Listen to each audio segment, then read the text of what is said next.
Sir, magandang hapon po. Kami po ay nakikiramay sa pagkamatay ng inyong father. At nakita ko nga po, dinabasa ko itong incident report and certificate of death. No? Mukhang ang kanyang pagkamatay ay dahil sa pagkalunod. No? Pangalawa, siya ay nanggaling ng isang gabi sa inuman. Opo. Ito ba ay celebration? Ito ba ay lagi niya lang ginagawa? Pumupunta sa bahay ng kanyang mga kaibigan? Hindi naman po. Minsan niya lang po nakainuman rin yung mga kainuman niya na yun. Minsan lang po. At sa inyong pagkakaalam, sir, siya ay pumunta doon mag-isa lamang. Siya lang. Mag-isa lang po. Gaano po kalayo ang kanilang pinag-ininuman? Malayo po. May bahay namin. Sa amin kasi sa bukid. Tapos sa ng highway na po yun. Okay. At doon po sa inuman nila, kilala niyo ba po kung sino yung mga naan doon? Opo, kilala po namin. Marami po nagsabi. Okay. At wala naman siyang kalaban doon sa mga yun? Wala naman po. Yung inyong tatay ba ay kilala sa inyong lugar bilang mabait na tao, palakaibigan? Opo. Napansin niyo ba po kung paano ang inyong ama pag siya ay nakainom? Siya ba ay mainitin ng ulo? Siya ba ay masayahin? Hindi naman po. Minsan makulit lang po pag nalalasing. Lahat naman ata tayo, di ba? Parang mas makulit pag tayo ay nalalasing. So, ibig sabihin, hindi naman siya hanap away? Hindi naman po. Hindi naman. At hindi rin siya, yun nga, pumapatol sa mga ganong bagay. No? Sir, nandito daw kayo sa aming programa dahil gusto niya pong humingi ng autopsy. Opo, ng tulong po. Kung paano gawin. Dito po kasi sa kanyang certificate of death, naka-check po na yes ang autopsy, pero wala pong autopsy report. So I'm guessing hindi rin natuloy ang pagbigay ng autopsy sa kanya. Bakit po? Necropsy lang po. Na-necropsy po si Papa. Pero yung autopsy po, wala. Bakit po kaya hindi natuloy? Kasi naawa po. Kala ko disgrasya po yung lahat. Tapos nung malaman-laman ko, talagang malabo pala mangyari madampot si Papa sa Kambulaga. Kasi dito po, no, ang cause of death lang ay asphyxia, underlying cause drowning. So ibig sabihin siya lang ay nalunod. Marunong bang lumangoy ang tatay? Marunong po lumangoy si Papa. Okay. At dahil marunong siya lumangoy, masasabi bang magaling siyang lumangoy? Opo. So, hindi lang yung basic na floating, kundi kaya niyang igalaw ang kanyang sarili sa tubig. Pero sa edad niya po ngayon, lalo na pag nakainom, May posibilidad talaga na. Oo. Kasi kaya ko po ito natatanong dahil kung siya ay conscious, siya ay may malay na nalaglag sa tubig at marunong siya lumangoy, kaya niyang isalba ang sarili niya. Kaya naman po. So, yun ang gusto kong erase sana. Baka naman kasi hindi siya conscious, hindi siya may malay nung siya ay tumama sa tubig. Baka siya ay nadulas, na aksidente, tumama ang kanyang ulo, unconscious siya, o disoriented, lumalangoy siya pababa, pailalim ng tubig, hindi paangat ng tubig. Posibilidad rin po kasi yun. Nakita niyo ba ang kanyang katawan bago siya ilibing, sir? Opo, nakita ko po. Wala po kayong nakitang marka sa kanyang ulo? Meron po sa ulo lang po. Pero galo sa katawan, wala. Gaano kalaki yung tama sa kanyang ulo? Parang palo po eh. Ang palo. Walang ibang injuries? Wala pong ibang injuries. Ano Pati yung dala niyang damit gamit, po, sir? buo pa. Ang dala niyang gamit, sir, sa katawan niya nandun pa? Wala na po. Pero nung tinawagan ko po yung cellphone ni Papa, Nagre-ring. nakontak ko po pagkatapos ng isang buwan pagkamatay ni Papa. Nagring po yung cellphone? Nagring po yung cellphone. Kasi tinawagan ko pa si Papa nung araw na yun. Hindi nagre-ring yung cellphone. So, pinatay ang cellphone? Makalipas yung isang buwan, tsaka nagring. Yung dagat po kasi na Kambulaga, malayo po dun sa lugar na pinag-inuman nila.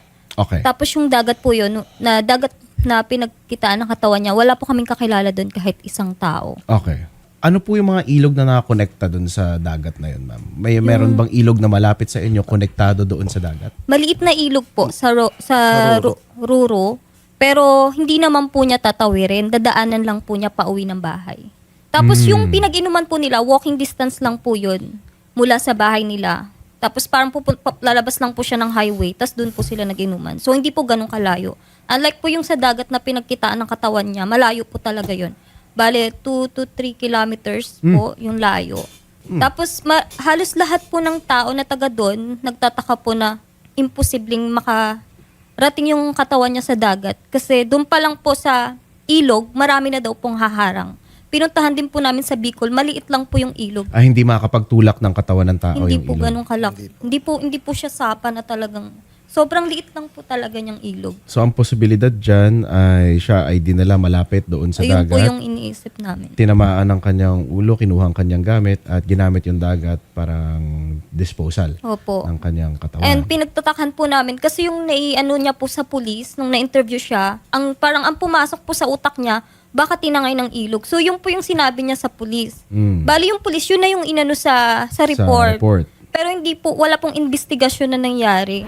Colonel Adoviso, magandang hapon po. So, sir, is it still possible? Kaya ba po ng ating PNP na mag-autopsy ng katawan na isang buwan na pong nakalibing, sir?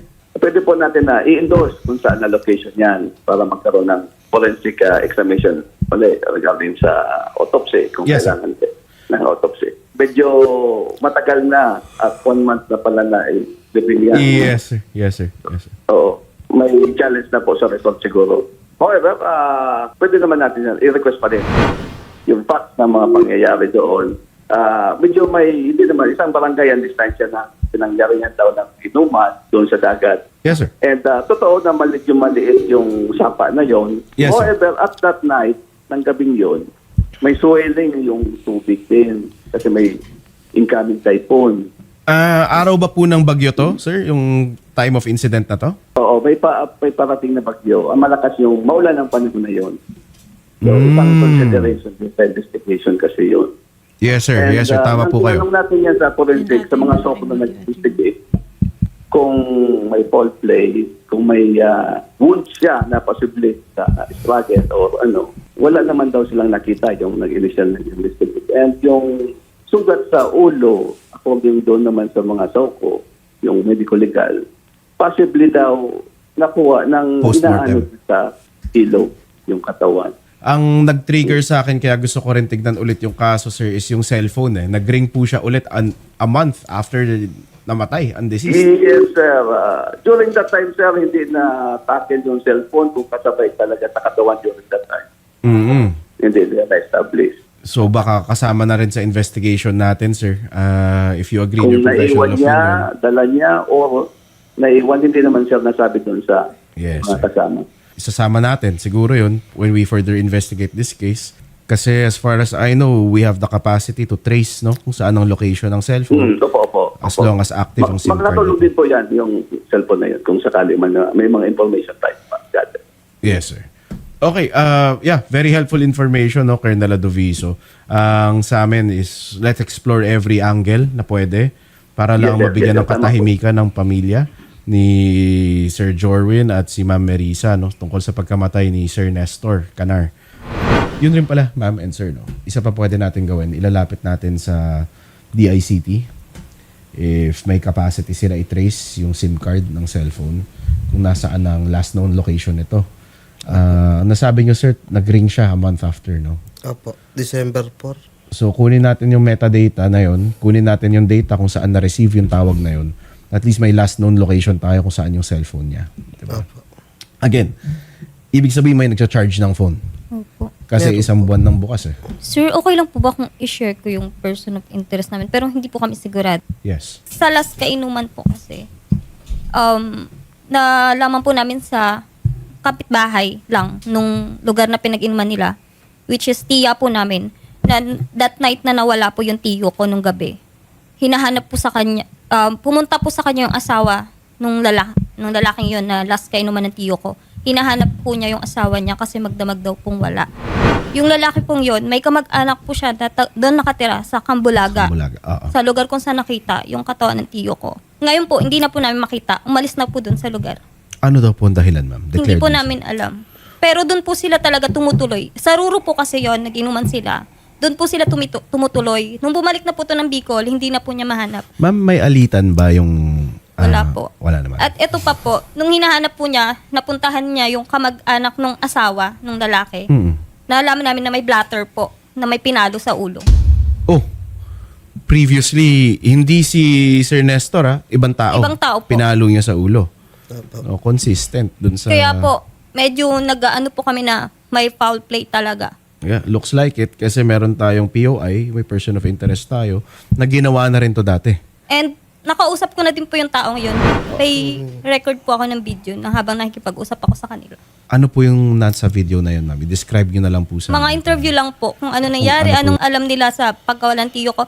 Ang explanation po nila sa amin, ng 7 p.m. po, umalis na daw po ng walang paalam. Tapos natulog daw po sila dun dalawa mag-asawa sa, balit 4 po sila magkakainuman. Yung tiyo nyo, umalis daw ng Tiyo 7 po, p.m. opo, umalis daw po ng 7 p.m. Tapos naiwan na po sila dun sa mismong location ng pinag-inuman nila. Mhm.